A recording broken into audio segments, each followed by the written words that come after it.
Annemler Bubuşlu'dan geldiler. Gitmiştik ya görmüştüm.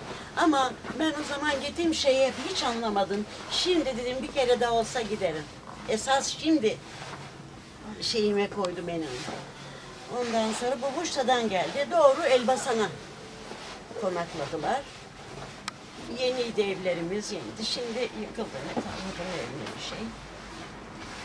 İşte biraz fakirlik çektiler, yokluk çektiler. Tam Ramazan'a yakın gelmişler. Oruç tutuyorlardı. Annemler sabahleyin bayram tatlısı yapacaklar, şeker yok. Şeker yok. Bulamıyorlar. Fakirlik çok çektiler yani köyde. Yokluk çektiler. Ama işte sonra Atatürk onlara yer verdiler. Ektiler, biçtiler çok şükür. Bizi yetiştirene kadar düzene soktular yani işlerini. Keşke şimdiki zaman olsaydı, babam diyordu ki kör gözden gideyim diyordu, evimi buluyorum diyordu. Çok ama o zaman imkan da yoktu yani. İmkan da yoktu, şey de yoktu. Yunanistan'a ne işimiz var Yunanistan'a gitmeye? Mümkün mü? Ama babam çok istiyordu. Fakat nasip olmadı. Gitmeyi çok izlemezler mi? Ay, bir oturuyorlardı, gece televizyon yok, bir şey yok. Onları anlatıyorlardı. Böyleydik, şöyleydik, tarlalarımız kaldı orada bilmem ne. İşte öyle güzel bir hayat geçirdik. Şimdiden sonra daha da çok güzel geçiriyoruz. Torun evlendirdim, bebeğimiz oldu. Daha çok neşelendiriyor bizi Yaman. İşte öyle. Şu anda kuskus yapıyoruz. Annemizden kalan bir ne desem yani annemizden kaldı. Biz de artık onlara uydurmak için bir şeyler yapıyoruz. Kuskus yapıyoruz. Aslında teknede oluyor bunlar böyle. Tahtadan tekneler oluyor. Ama şimdi kalktı. Yani burada da pek seyrek yapıyorlar. Kimse bilmiyor.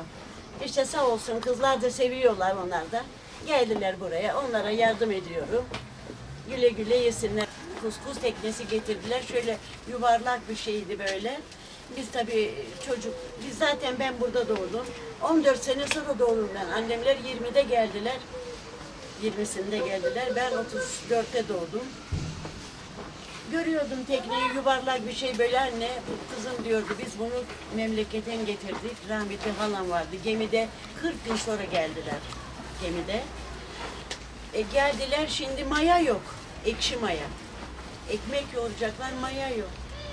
Ne yapalım halam, Allah rahmet eylesin, çok akıllı bir kadındı. O tekneyi aldı, kazıntı vardı, ekmek hamur.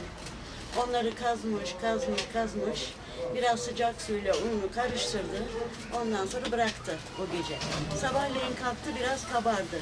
Tekrar ilave etti un, sıcak su, daha büyüttü mayayı derken, daha hala annem sağken o mayadan kullanıyorlardı.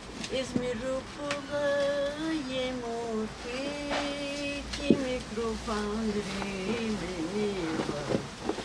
İzmir rupula yemuti ki mikrofandri meniva.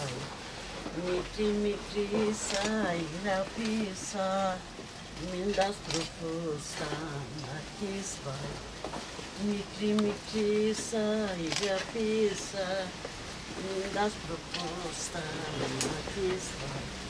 yarin larin laylom yarin laylom yarin larin laylom nigo puido que se porque me sostenes tudo vai ya para cala tu vivo no grimesti se vai. Ya para cala contigo na grimestina esse vai. Yari lari laylom, yari laylom, yari lari lari laylom.